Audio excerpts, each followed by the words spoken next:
ایک بار مولانا رومی اپنے مریدوں کے ہمراہ ایک تنگ گلی سے گزر رہے تھے۔ اتفاق سے وہاں ایک کتا اس طرح سو رہا تھا کہ راستہ بند ہو گیا تھا۔ مولانا چلتے چلتے رک گئے۔ اچانک ایک شخص جو مولانا روم کو جانتا تھا گلی کی دوسری جانب سے آ رہا تھا۔ اس نے مولانا کو کھڑا دیکھ کر کتے کو پتھر مارا۔ وہ چیختا ہوا بھاگ گیا۔ راستہ تو صاف ہو گیا لیکن مولانا کے چہرے پر خفگی کے آثار صاف نظر آ رہے تھے۔ جب وہ شخص قریب آیا تو آپ نے اس سے فرمایا، اے بندہ خدا، تو نے ایک جانور کی دل آزاری کر کے کیا پایا؟ میں کچھ دیر اور اس کے جاگنے کا انتظار کر لیتا۔ مولانا روم کے مسلک میں دل آزاری گناہ عظیم تھی۔ اگر کوئی چیونٹی بھی آپ کے پیروں کے نیچے آ کر کچلی جاتی تو مولانا کو بہت دکھ ہوتا۔ اکثر اوقات لوگوں کا دل رکھنے کے لیے بڑے سے بڑا نقصان برداشت کر لیتے۔ اسی طرح ایک دن بھرے بازار میں دو آدمی لڑ رہے تھے اور ایک دوسرے کو فحش گالیاں دے رہے تھے۔ ان میں سے ایک کہہ رہا تھا، او شیطان، اگر تو ایک کہے گا تو 10 سنے گا۔ مولانا روم اس طرف سے گزر رہے تھے۔ آپ اس شخص کے قریب گئے اور فرمایا، بھائی، تمہیں جو کچھ کہنا ہے مجھے کہہ ڈالو۔ اگر تم 1000 کہو گے تو جواب میں ایک بھی نہ سنو گے۔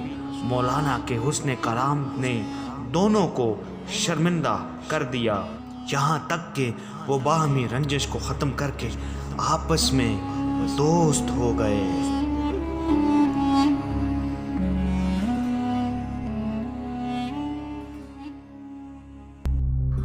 یہ 670 ہجری کا واقعہ ہے۔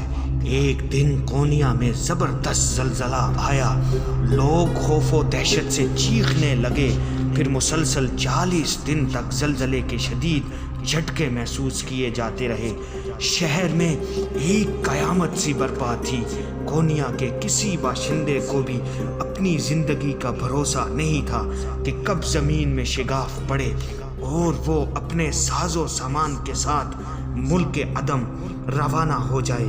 اس مسلسل اذیت ناک صورتحال سے گھبرا کر اہل شہر مولانا روم کی خانقاہ میں حاضر ہوئے اور آپ سے دعا کی درخواست کرنے لگے۔ مولانا روم نے حسب عادت دل نواز تبسم کے ساتھ فرمایا، زمین بھوکی ہے، لقمہ تر چاہتی ہے، انشاءاللہ اسے اپنے مقصد میں کامیابی حاصل ہوگی۔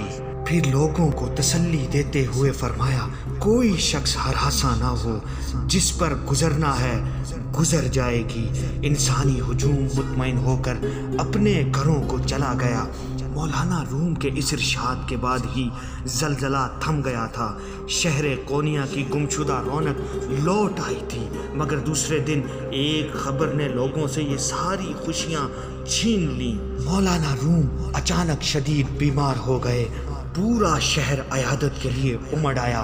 بہترین طبیبوں نے علاج کیا لیکن مرض لحظہ بلحظہ بڑھتا گیا۔ مریدوں اور خادموں نے رو رو کر کہا، آپ کی دعاؤں سے بے شمار مریضوں نے صحت پائی ہے۔ آج آپ ہماری خاطر اپنی صحت کے لیے دعا فرما دیجئے۔ مولانا نے عقیدت مندوں کی گفتگو سن کر دوسری طرف منہ پھیر لیا۔ حاضرین سمجھ گئے کہ وقت آخر قریب آ پہنچا ہے۔ مولانا مرض کی طرف بالکل متوجہ نہ ہوتے تھے۔ بیماری کی شہرت عام ہوئی۔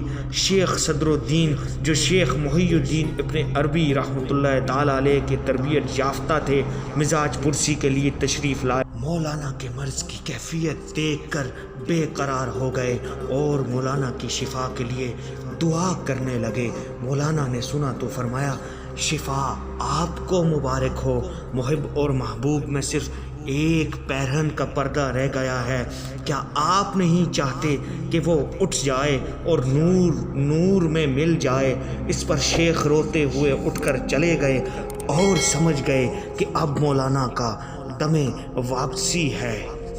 5 جمادی الثانی 672 ہجری کو مغرب کے وقت مولانا ہر مذہب و ملت کے لاکھوں انسانوں کو روتا ہوا چھوڑ کر عالم آخرت کی طرف روانہ ہو گئے اور کونیا کی سرزمین میں ہمیشہ ہمیشہ کے لیے روپوش ہو گئے۔